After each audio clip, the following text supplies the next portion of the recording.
بسم اللہ الرحمن الرحیم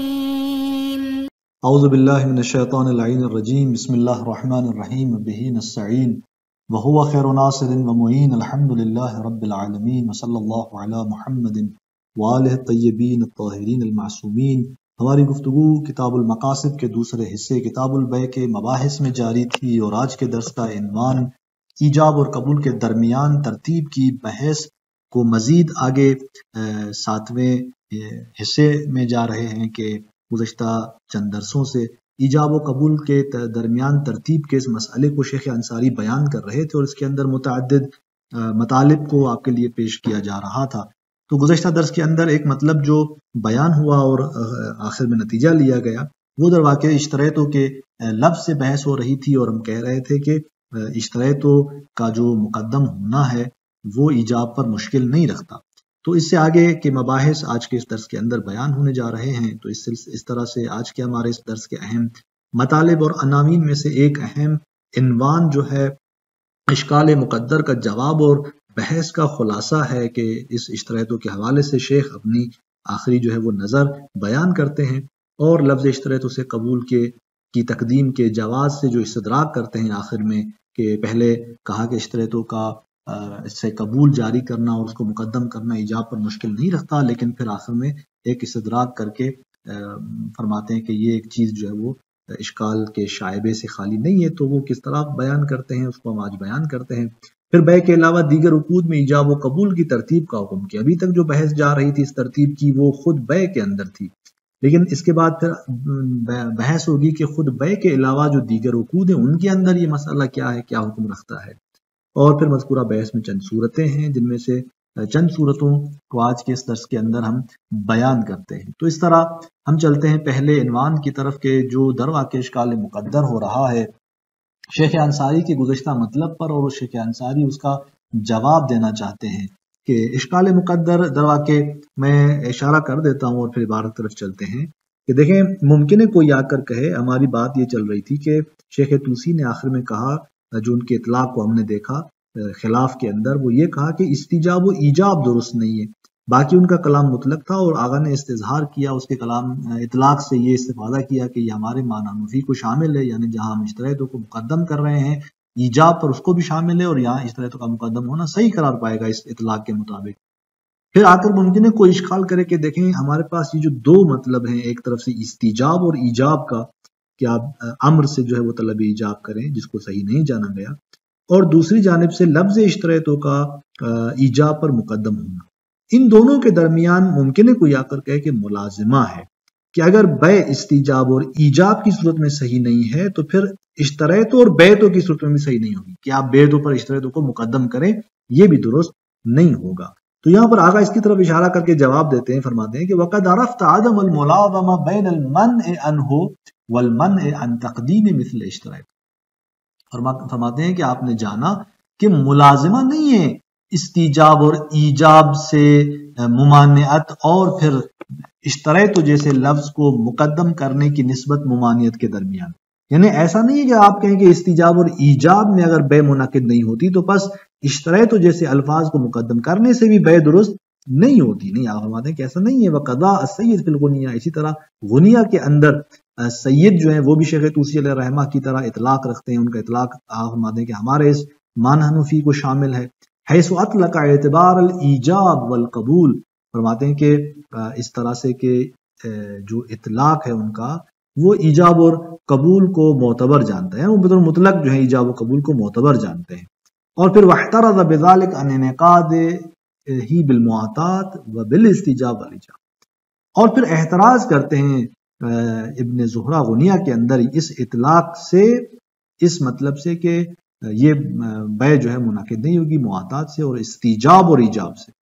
تو آپ دیکھیں کہ اطلاق مطلق طور پر کہا کہ ایجاب و قبول معتبر ہے، اور پھر اگر احتراز جانا تو معاطات اور استیجاب و ایجاب سے کہ اس کو خارج کر دیا، تو ان کا یہ اطلاق آگا فرماتے ہیں کہ ہمارے معنی نفی کو شامل ہے کہ جہاں پر اشتریتوں کو مقدم کیا جا رہا ہے وہاں ممنوع نہیں ہے، وہاں پر بیع منعقد ہوتی ہے۔ تو بس جس طرح شیخ طوسی علیہ رحمہ خلاف کے اندر اطلاق رکھتے تھے، اور وہ اطلاق ہماری اس بحث کو شامل تھا۔ آپ فرماتے ہیں کہ ابن زہرہ غنیہ کے اندر جو اطلاق رکھتے ہیں کہ وہ بھی ہماری اس کو بحث کو شامل ہے، اور اشتریتوں کو مشکل نہیں ہوگی اگر اس کو ایجاب پر مقدم جانا جائے۔ وَقَذَا ظَاهِرُ اطلاق الحلبی فی الکافی، اور اسی طرح آپ فرماتے ہیں کہ ابو صلاح حلبی کا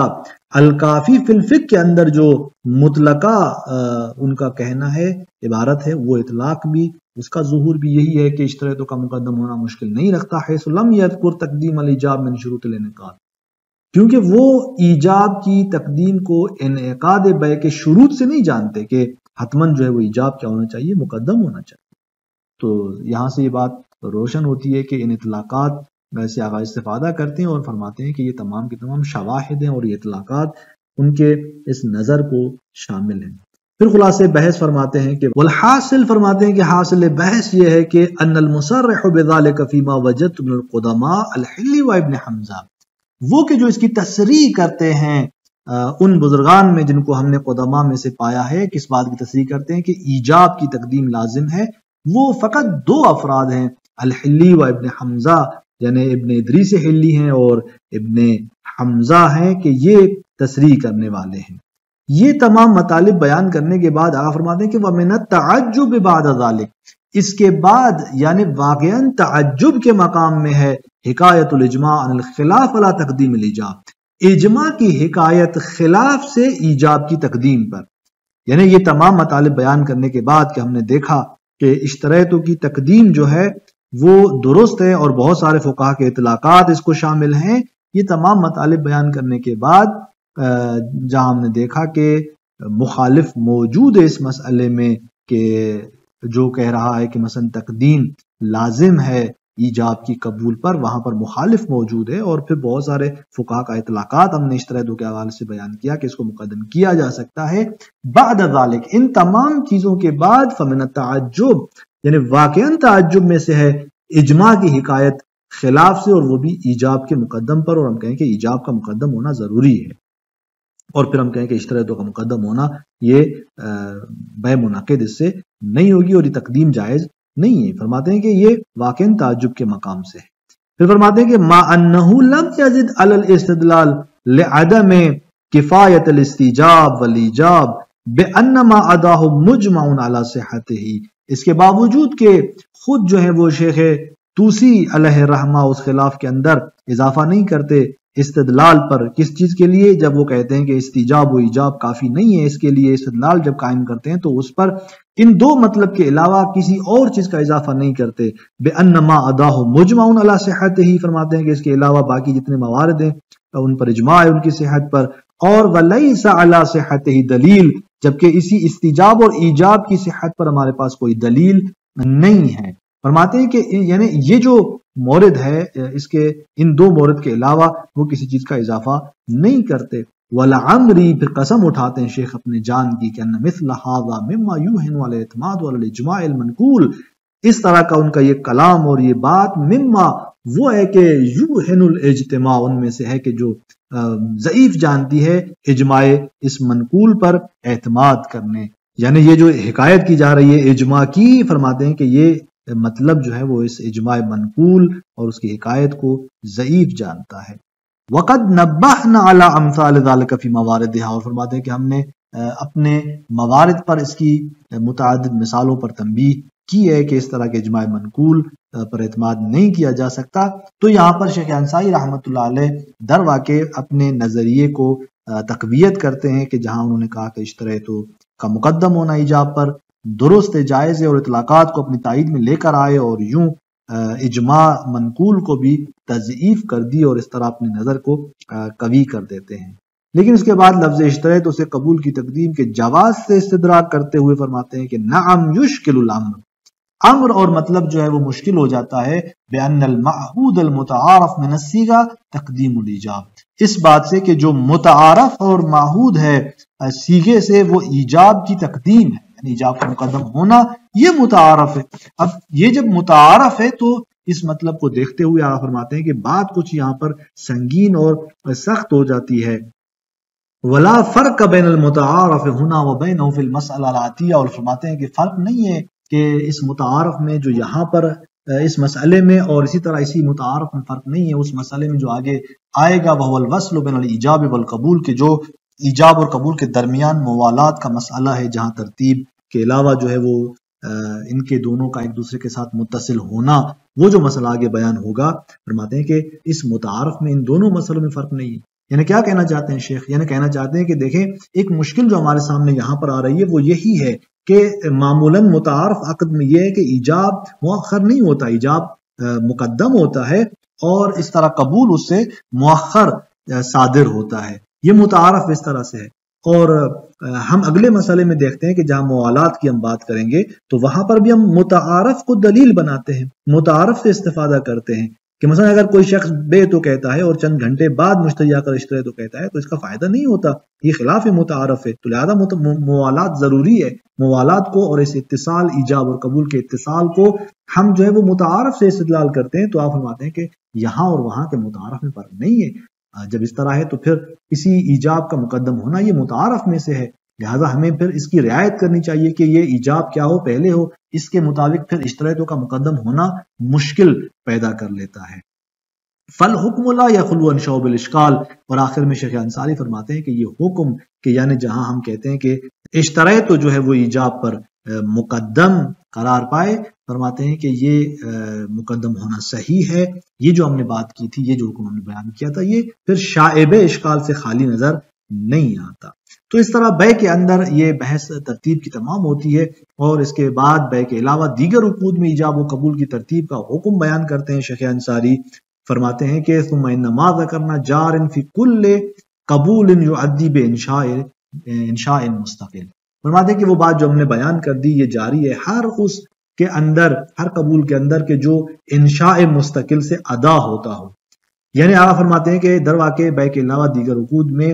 چند صورتیں مد نظر ہیں، اور یہ پہلی صورت ہے کہ ایک صورت وہ ہے اس کے اندر کہ جہاں آپ انشاء مستقل سے قبول جاری کر سکتے ہوں، تو اگر اس طرح سے ہو یعنی وہاں پر قبول جاری کرنے کے لیے مطابعہ کی ضرورت نہ ہو، مطابعہ اس کے اندر ہونا ضروری نہ ہو کہ ایک فعل پہلے سے واقع ہو اور پھر آپ انفعال کے طور پر، اثر پذیری کے طور پر آپ قبول جاری کریں، اگر وہاں پر آپ مستقل طور پر انشاء جاری کر سکتے ہوں قبول میں، تو فرماتے ہیں کہ وہ بات جو ہم نے پیچھے بیان کی وہ اس صورت میں بھی جاری ہوتی ہے، یعنی وہاں پر بھی پھر قبول کا مقدم ہونا ایجاب پر مشکل نہیں رکھتا۔ کالاجارۃ التی یعدی قبولها، کہ اجارہ مثلا جس کے قبول کو ادا کیا جاتا ہے بلفظ تملکت منک منفعۃ کذا او ملکت، تو اس طرح سے ان کلمات سے اگر قبول جاری کیا جائے تو مشکل نہیں ہے کہ یہ ایجاب پر مقدم واقع ہو۔ والنکاح الذی یعدی قبولہ، یا نکاح جس کے قبول کو ادا کیا جاتا ہو بلفظ انکحت وتزوجت، تو اس طرح قابل ممکن ہے قبل تو بھی کہہ سکتا ہے، جب قبل تو کہے گا تو وہ ایجاب سے بعد قبل تو کہے گا، لیکن اگر وہ انکحت و تزوج تو جیسے کلمات سے قبول کرنا چاہتا ہے تو یہاں پر یہ جو ہے وہ انشاء مستقل ہے اس صورت میں، اور اس کا مقدم ہونا مشکل نہیں رکھتا۔ بس نکاح کے اندر انکحت و زوجت اس طرح کے جو کلمات ہیں یہ انشاء مستقل کا ایک معنی رکھتے ہیں، انشاء مستقل کی حیثیت رکھتے ہیں، تو یہاں پر بھی وہی بات جاری ہوگی جو پیچھے ہم نے کہی تھی کہ جب انشاء مستقل سے ادا کرنا قبول ممکن ہو تو اسے ایجاب سے پہلے لایا جا سکتا ہے۔ لیکن دوسری صورت کی طرف اشارہ فرماتے ہیں کہ وَأَمَّا مَا لَا انشاء فی قبول ہی، وہ صورت کے جہاں اس کے قبول میں یعنی بے کے علاوہ دیگر عقد کی وہ صورت کے جس میں قبول میں انشاء نہیں ہوتا الا قبلتو، یعنی آپ قبول میں انشاء قبول نہیں کر سکتے مگر قبلتو کے لفظ سے، او ما یتضمنہ کا ارتہنتو، یا وہ جو قبلتو کا متضمن ہے یعنی اس قبول کا متضمن ہے جیسے کہ ارتہنتو ہے، کہ